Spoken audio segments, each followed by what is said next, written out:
Okay, everyone, we'll go ahead and get started.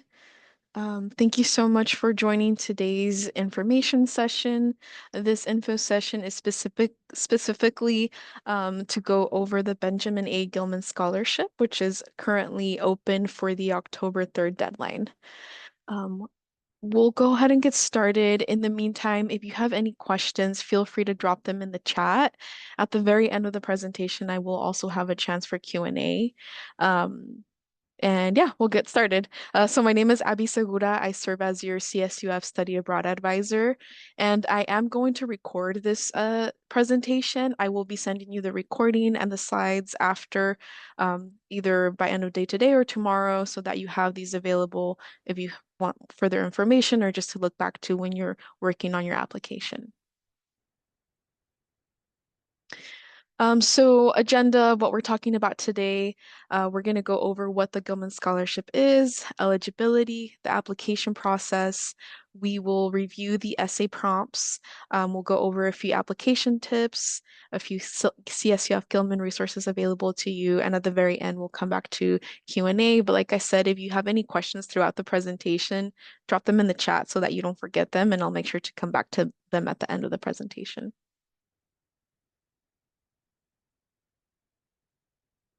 So the Gilman Scholarship is one that is funded by the federal government, and it provides scholarships for up to $5,000 for undergrad students that have a high financial need and are going to study abroad for academic credit. So just to clarify that this scholarship is only for undergrad students. Unfortunately, if you are a grad student, you are not eligible. Um, we'll go more over other requirements, but that is one main thing, and the other is that you are a Pell Grant recipient.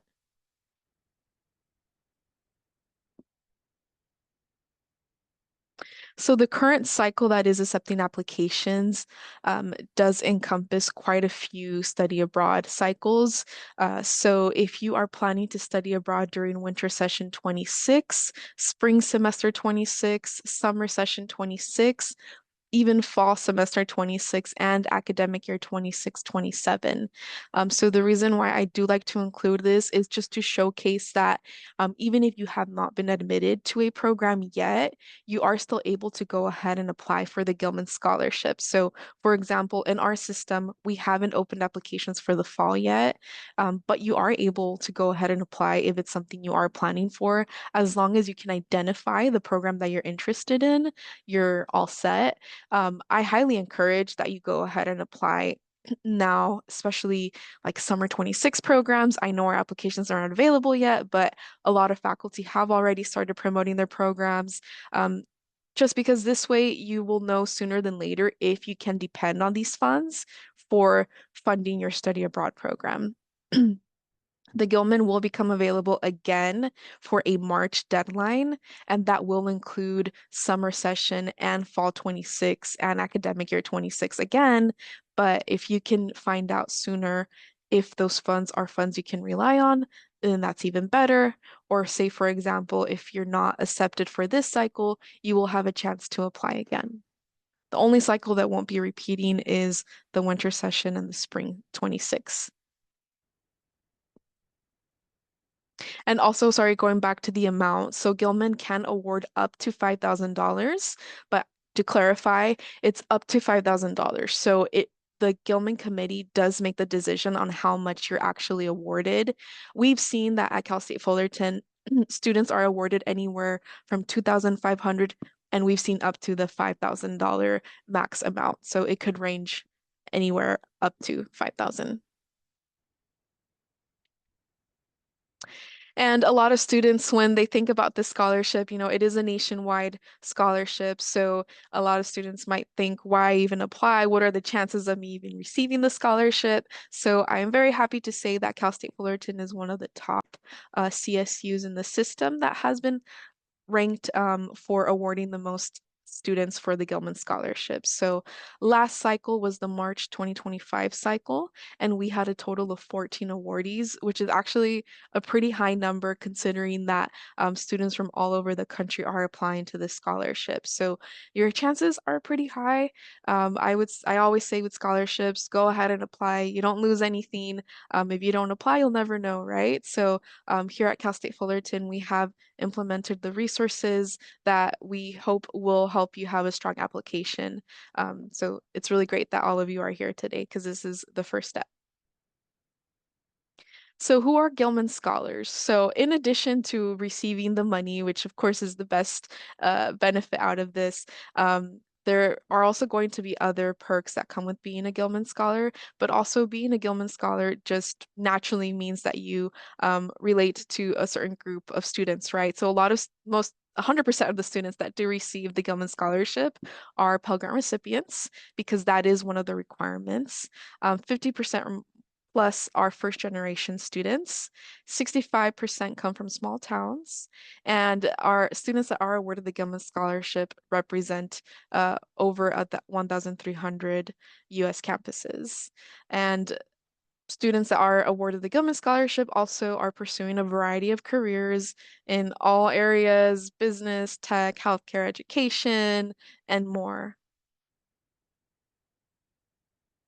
And what do Gilman Scholars do? So, Gilman Scholars have represented over 170 countries abroad. These students are participating in programs that are for credit. So, as long as the study abroad or internship abroad that you're doing counts for credit, you are eligible for this. There are supplemental awards that you can apply for, and we'll be talking about those later.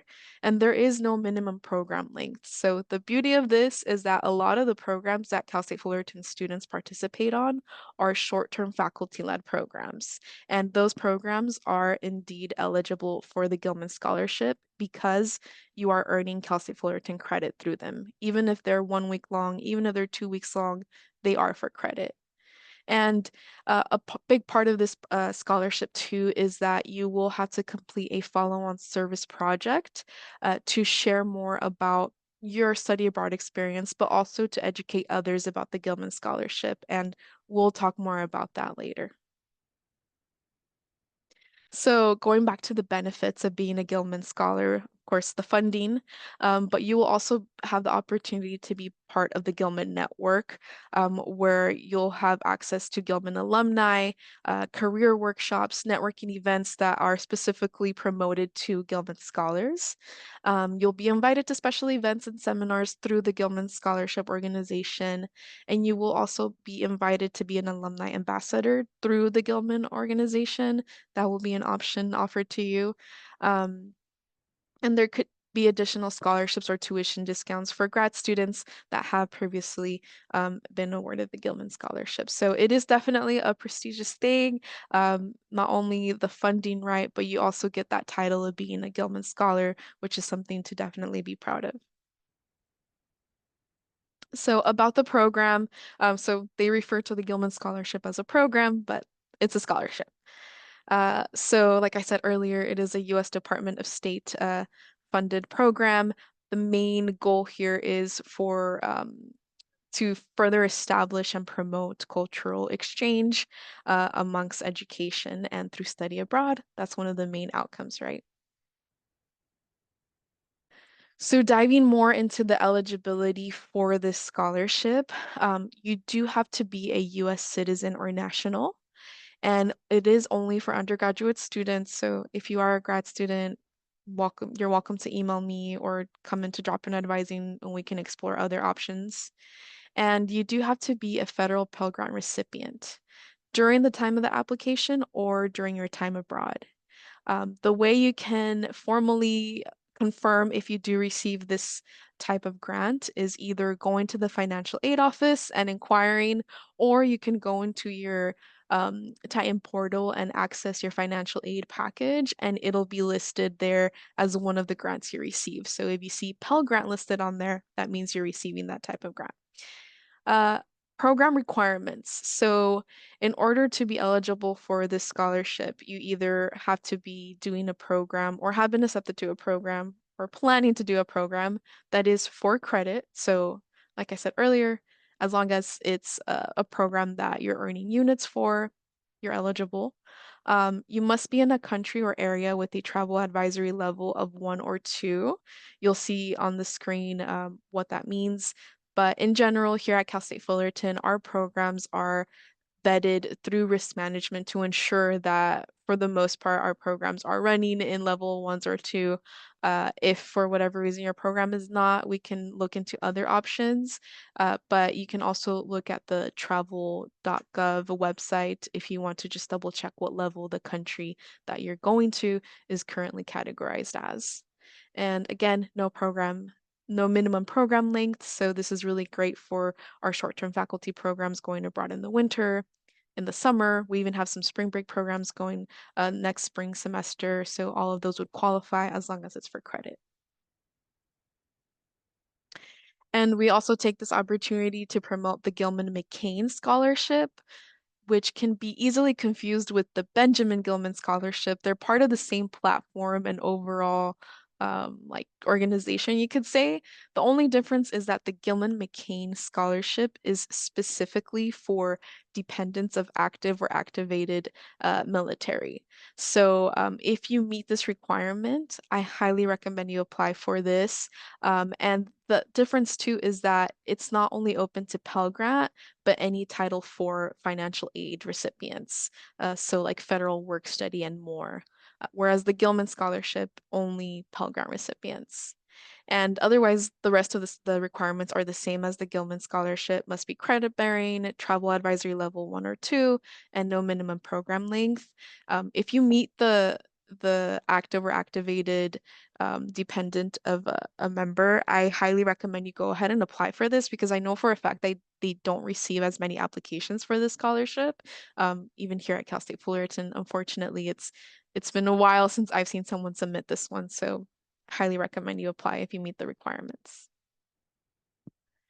And Gilman Scholarship does provide 2 supplemental awards. So, in addition to that $5,000 max amount that you can be awarded, you can apply for these 2 additional awards. One of them is the Critical Need Language Award. So, if your program has any component of language, and not necessarily that you're going abroad to learn a language, but if you know that any of these languages listed here are the languages of the host country you're traveling to, I highly recommend that you submit the supplemental award essay because you could get up to an additional $3,000 if you are awarded this.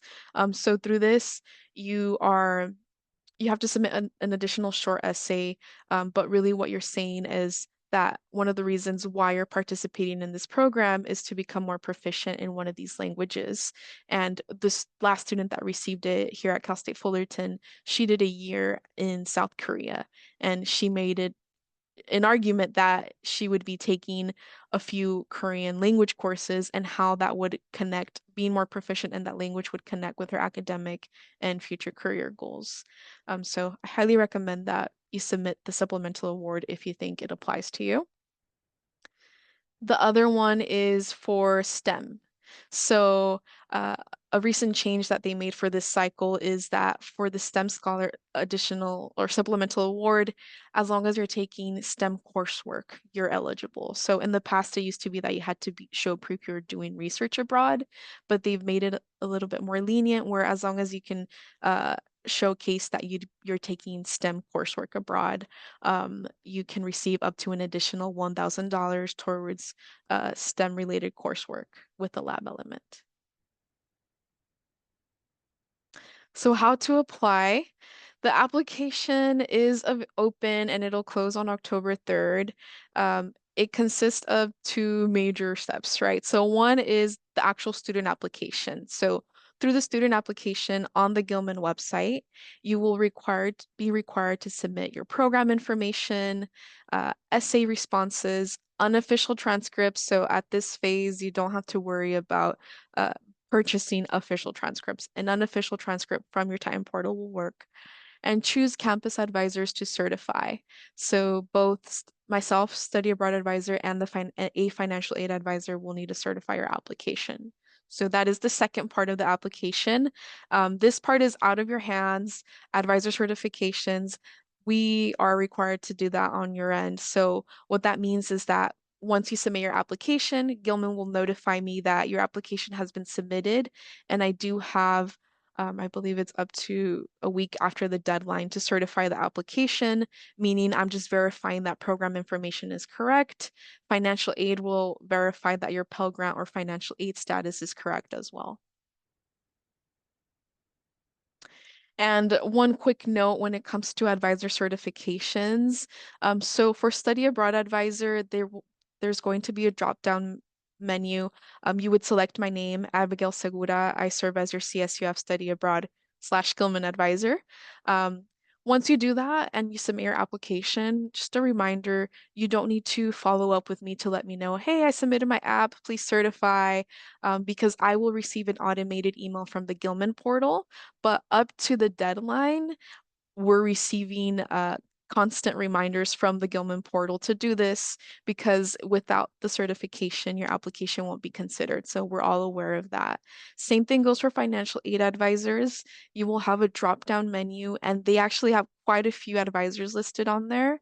You can select any of the advisors on there. It doesn't matter who you select because all of those advisors that are listed there do have the assignment to certify applications, regardless of if maybe on record you're assigned to somebody else, or it doesn't matter. Just go ahead and choose any of those advisors. No need to go to the financial aid office or call them and ask which advisor do I pick. And same thing, you don't need to follow up with them to let them know you submitted your app. They will also be getting automated reminders, emails to certify your applications by the required deadline.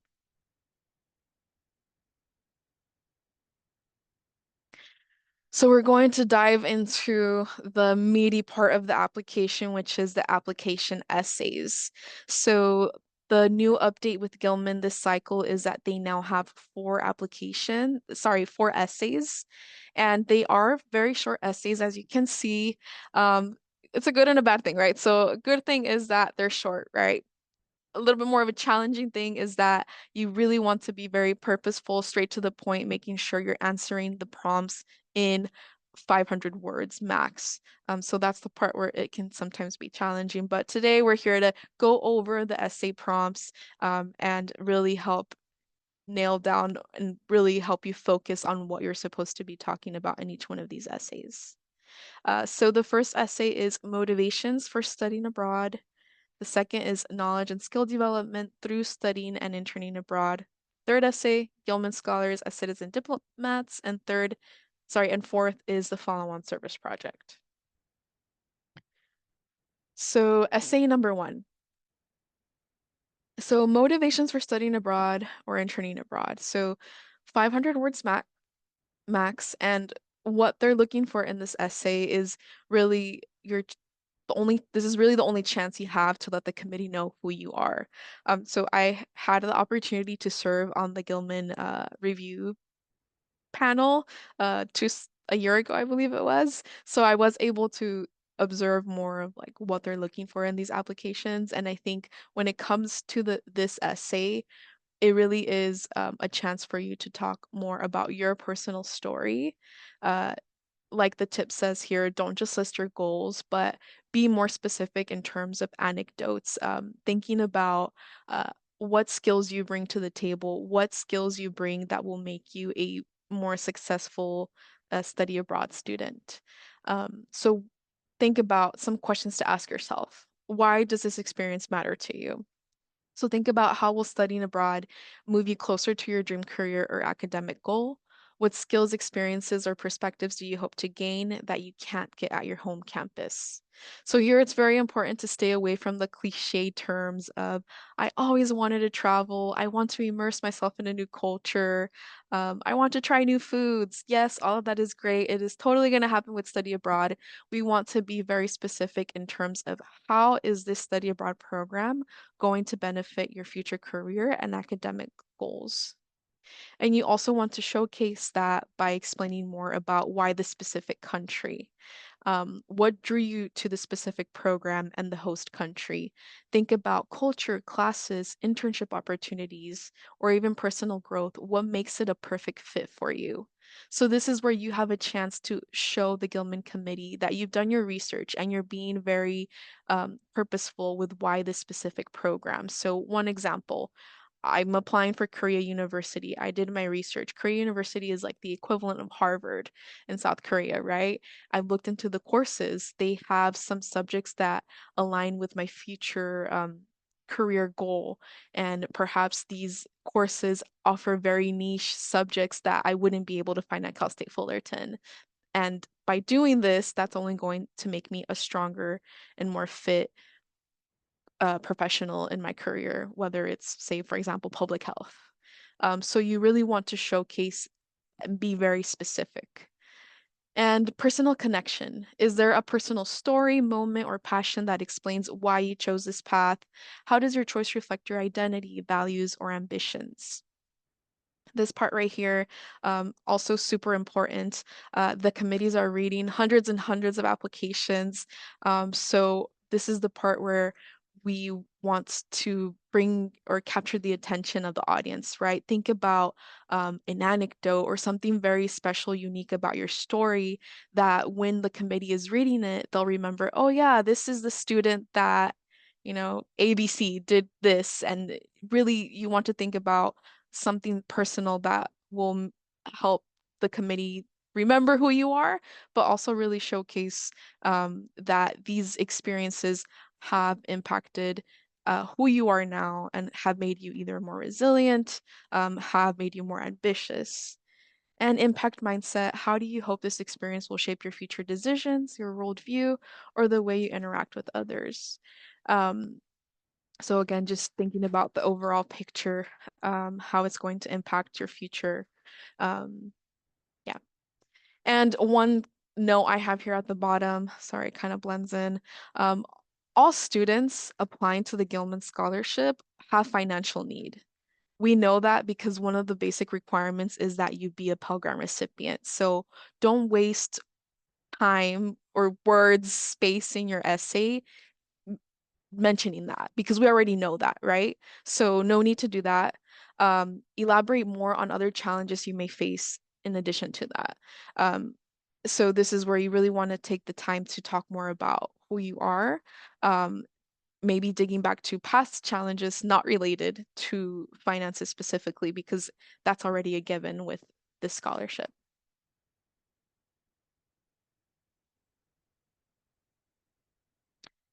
Essay number two. So this is also a recent change where in a way, they split up the personal essay. It used to be three essays, now it's four, but really what they did, they just split it into two.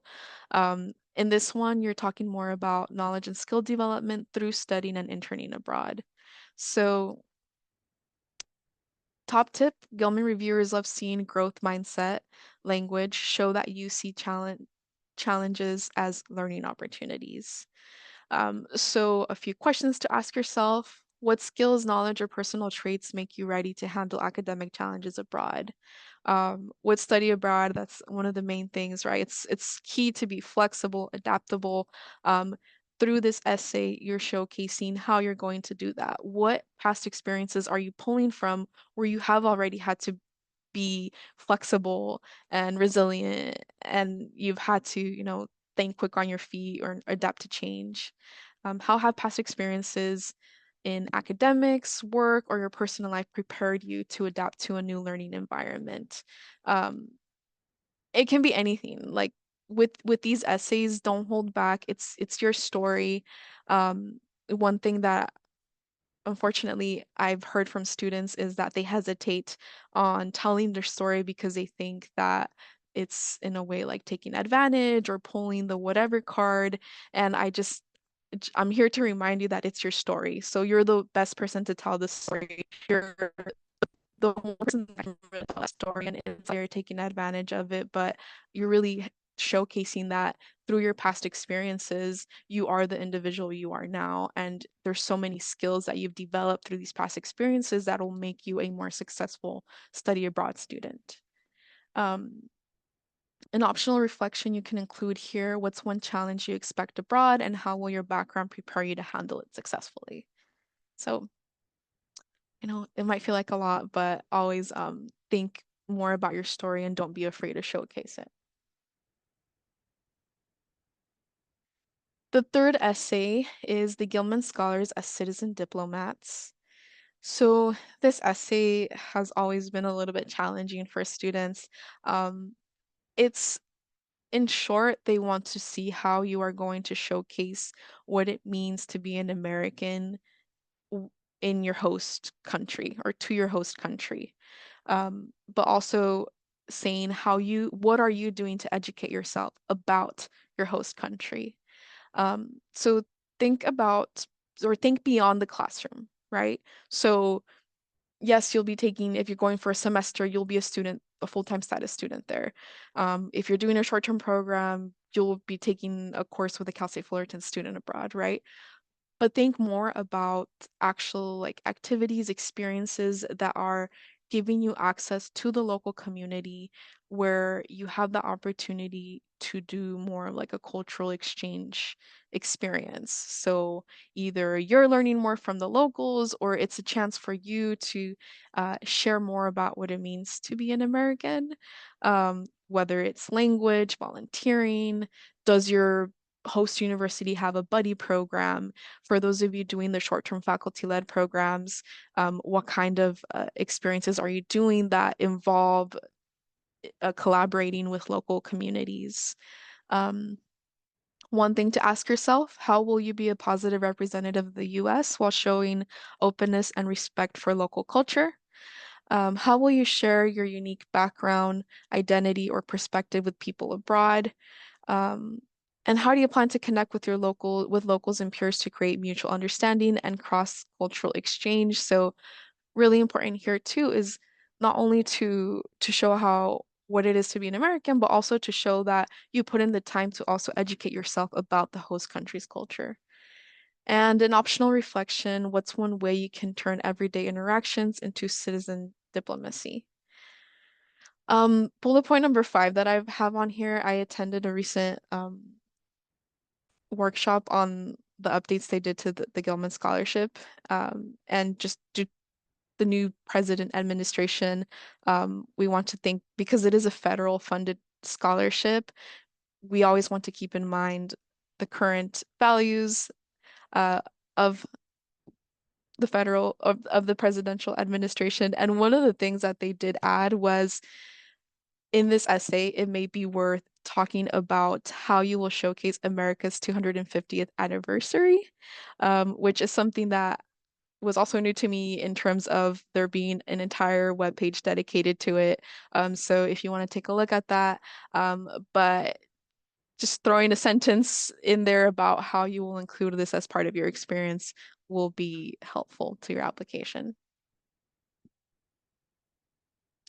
And essay number 4 is the follow-on service project. So this one is also 500 word max. And this one I think is the one that students spend the most time on just because it really, there is no wrong answer. It's more about being very specific in terms of letting the Gilman Committee know exactly what you're going to do to promote the Gilman Scholarship when you come back, and also to showcase your study abroad experience in order to motivate others to study abroad. Um, so with this, the top tip that we have on here, successful applicants pick projects that are practical, measurable, and tied to personal experience abroad, not generic. So with this, I want you, when you're writing this essay, I would really recommend that you be as specific as possible. So not only identifying a project, what are you going to do, but also showcasing more about which population you'll be delivering that project to, who will you be collaborating with, uh, be as specific as saying what time of the year you would be delivering this project. Is it going to align Gilman deadlines or your university study abroad deadlines? The more specifics and more direct you are, the more the better you're showing the Gilman committee that this is indeed a project that when you come back, you will be delivering. At this phase, it's not like you should have already connected with a resource center on campus to collaborate with them. None of that. It's a proposal. So it's okay. Like it doesn't have to be set in stone that you've already made connections, have materials, none of that. It's a proposal. Um, I've seen so many ideas. The more common one is like giving an info session to the Latinx Resource Center, for example. Um, and then some very unique ones. We had an art student that was awarded the Gilman Scholarship. Her project was creating a jewelry piece, and she made a connection to mental health while studying abroad. So that was very different. But really, that's what I mean by there's no wrong answer. It's more about really showcasing the detail specifics. And even when it comes to a presentation, right? Students that do submit the presentation proposal, it's very easy to make it very general. If that's what you're doing, then if I'm reviewing your application in advance, I always say, but what are you including in your application? What are you doing to showcase the Gilman? What are you doing to showcase your study abroad experience? So as specific as possible. So ask yourself, what's your big idea for a project to share your study abroad experience? Think about spaces that you wish more people knew about, the Gilman and study abroad. How will your project inspire others to study abroad? What connections, events, or platforms will you use to make your project real and actionable? And who are you going to collaborate with to maximize his impact? It doesn't have to be just an organization or from Cal State Fullerton. It could be your local community. It could be organizations that you're involved with off campus. And how will you measure your project's success or impact? And what personal strengths or experiences make you the best person to lead this project? So this is where it is also very important to make that connection of why is this project unique to your identity or to the population that you um, relate to or are heavily involved with, right? You're showing that uniqueness and that connection you have. So I know it's a lot, but we'll take it step by step. Some final essay tips, tell a story, even if it's a 1 to 2 sentence anecdote, make essays memorable. So this is what I mean, going back to essay number one and number two.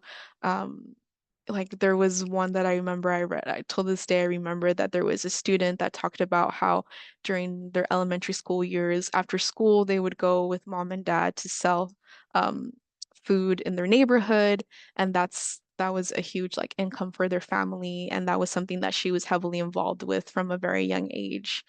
So just pulling from those anecdotes that really do showcase that they have contributed to making you the student, the individual you are now. And be specific. Don't just say, I want to learn about culture. I want to immerse myself in a new culture. Explain how you'll engage and what you'll do and what it means to you. Show growth. Reviewers love seeing resilience, adaptability, and self-reflection. I've seen some really strong essays where they talk about how perhaps like academically, they had some really tough years and they came out of that and how they came out of that and what changes they've made now in order to be a better student.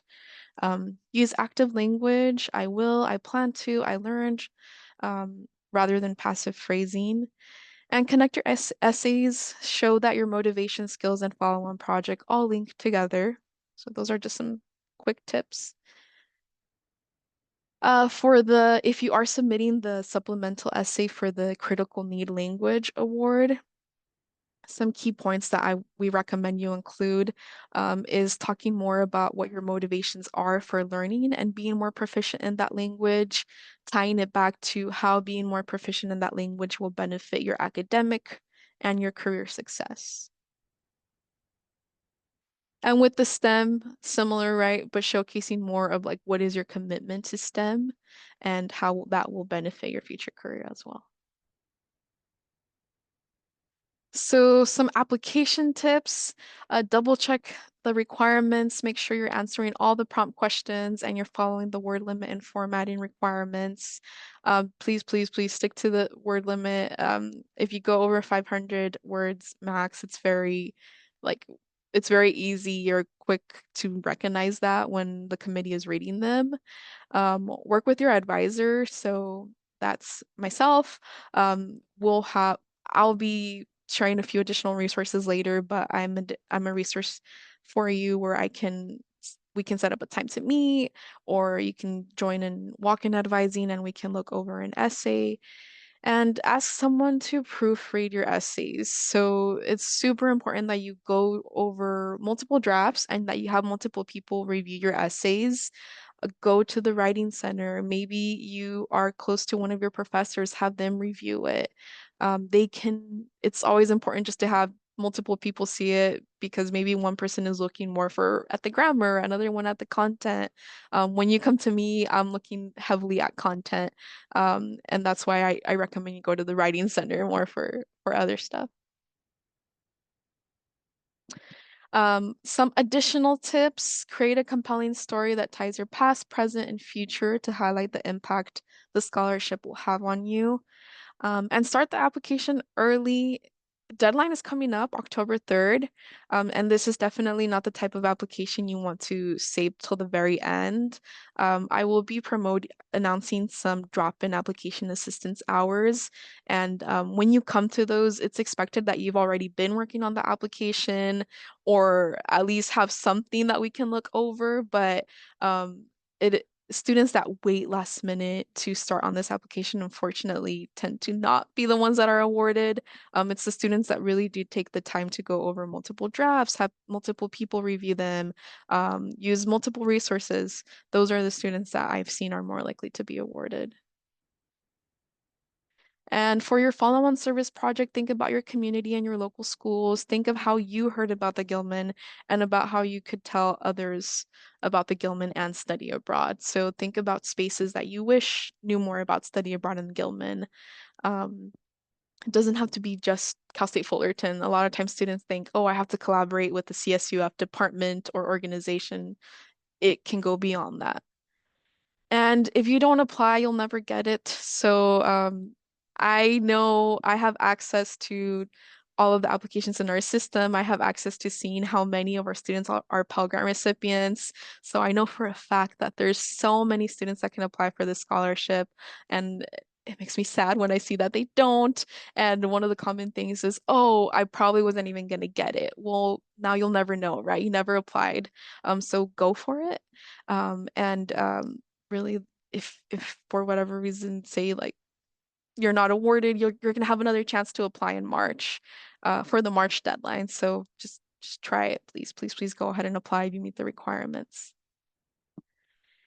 On this slide, we have selection criteria to keep in mind. It's just helpful to keep these items in mind when you're working on your essays, so that you ensure that you're paying attention to making sure that you're including these items in your essays and application. So making sure that you're showcasing the impact of the program and destination on your academic and future career trajectory, showcasing the preparedness for your program abroad, representing America abroad and your hometown impact. And if you're submitting those supplemental essays, showing that you're committed to learning the language abroad, and if you're doing the STEM one, showcasing your commitment to STEM. So we're coming to the end here, application deadlines. So on this slide, we have deadlines for the current October cycle, but also, and that should say October 25, sorry, um, and the March one. So the current application cycle open right now is closing on October 3rd, 2025, 11:59 p.m. We're very lucky that it's Pacific time and not East. So make sure you please submit that by the deadline, zero exceptions. Um, I have zero control over this. I've had students, unfortunately, in the past that email me the day after telling me if I can extend the application for them. I cannot do that. This is a federal funded government scholarship. please make sure you meet the deadline. Zero exceptions to that. October 10th is the advisor certification deadline. So myself and our colleagues in the financial aid office have until October 10th to certify the application. So I know it can be nerve-wracking if after you submit your application, it's been a few days and it still hasn't been certified. No worries. We're completely aware of the deadline and we're constantly getting automated reminders from Gilman. Rest assured that that'll be done by the deadline. And announcements for application decisions will be made in December. They never give us an exact date, but my experience has been that anytime during the first 2 weeks of December is usually when they announce awardees. I kept the March application cycle on here too, just so that you're aware of what's coming. So the Gilman application will be open again. I believe they open mid-January, and that'll include there will be some overlap with the cycles that are being considered for this October deadline and new cycles as well. But yes, you can apply more than once if you're not awarded for this October deadline. Some resources to keep in mind. Gilman has a lot. Gilman has a website. I highly recommend you take the time to read that website. You'll get a lot of the verbiage that they're looking for. They actually have a lot of videos on there that go over each essay, for example, and it's public information, so it's a resource that you can use. They also do have an email address, so if you have any questions specifically pertaining to like the portal or the scholarship itself, feel free to reach out to them. They even have a phone number, but they are also on LinkedIn.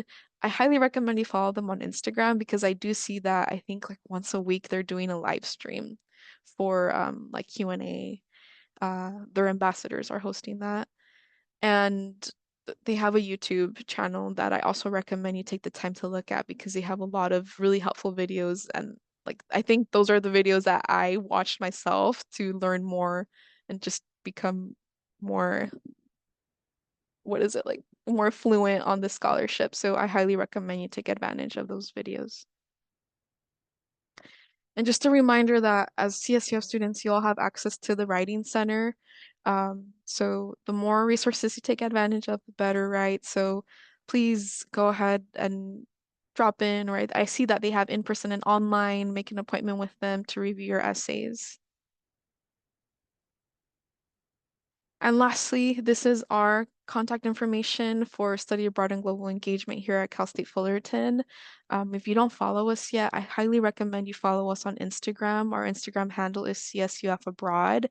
Um, in addition to the Gilman, we do like to highlight any other study abroad scholarships that we become aware of or any other scholarships in general. Um, that's usually where we post any like events or deadline reminders. Anytime a program becomes available for summer session, winter session, that's usually where we promote it. If you have any questions, please email us at sabroad@fullerton.edu. And we also have a space in the library in PLN 120 right across the Starbucks. Um, I have walk-in advising on Wednesdays from 10 a.m. to 12 p.m. and then again from 1 p.m. to 3 p.m. And they're short 15-minute sessions, but for these walk-in hours, they can be used for Gilman as well. So if you want to stop by and have a question about your application, or if you want us to look over one of your essays, we can do that during this time. And I will be adding a few more Gilman specific hours, so I'll be promoting those on Instagram. Um, but yeah, please feel free to take advantage of the walk-in advising for Gilman, or you are also welcome to set up an appointment with me if you email us at sabroad@fullerton.edu. We can go ahead and share the advising scheduling link with you. Okay, so that is the end of the presentation. If you have to leave, that is totally okay. I'll be sending the recording, and I will be sending a follow-up email to everybody with the recording and some additional resources. But otherwise, feel free to reach out if you have any questions. I highly recommend all of you apply. And yeah, looking forward to working with all of you. Otherwise, if you want to stay behind and if you have any questions, I'll go over the chat to see who's dropped any questions there. And you could also feel free to turn on your mic if you want to ask a question. Okay, so we have one question here. Can you talk more about certifications from financial aid advisors and Gilman Scholar advisors?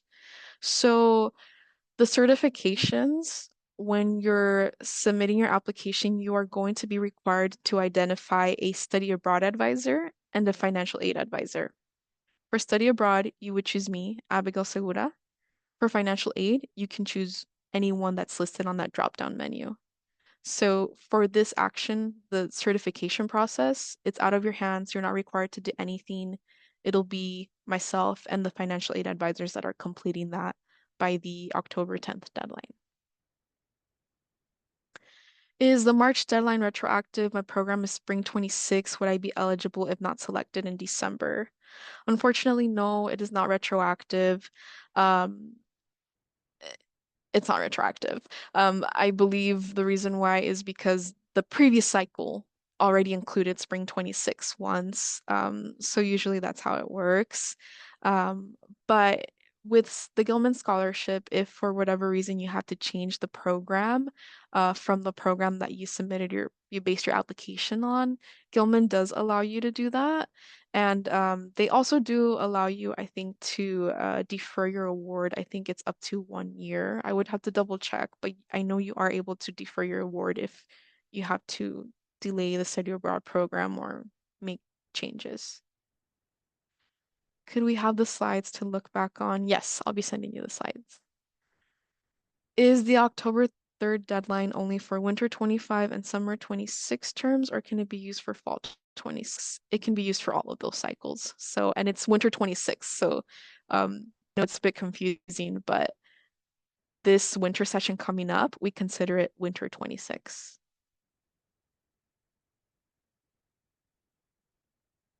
And yes, you can make an appointment with me. Go ahead and email us at sabrat@fullerton.edu. Mention that you attended the Gilman Scholarship info session and that you want to set up an appointment with me, and our team will send you my advising booking link.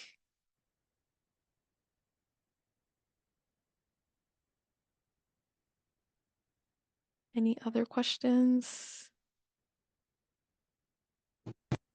Can you repeat that again, please? For for booking an advising appointment with me? Yes. Yes, so you can go, let me drop the email address. Uh,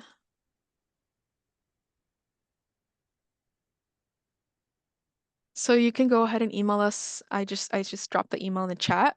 Email us there. Let us know that you attended this info session for the scholarship and that you want to set up an appointment. Oh, okay. Thank you. You're welcome.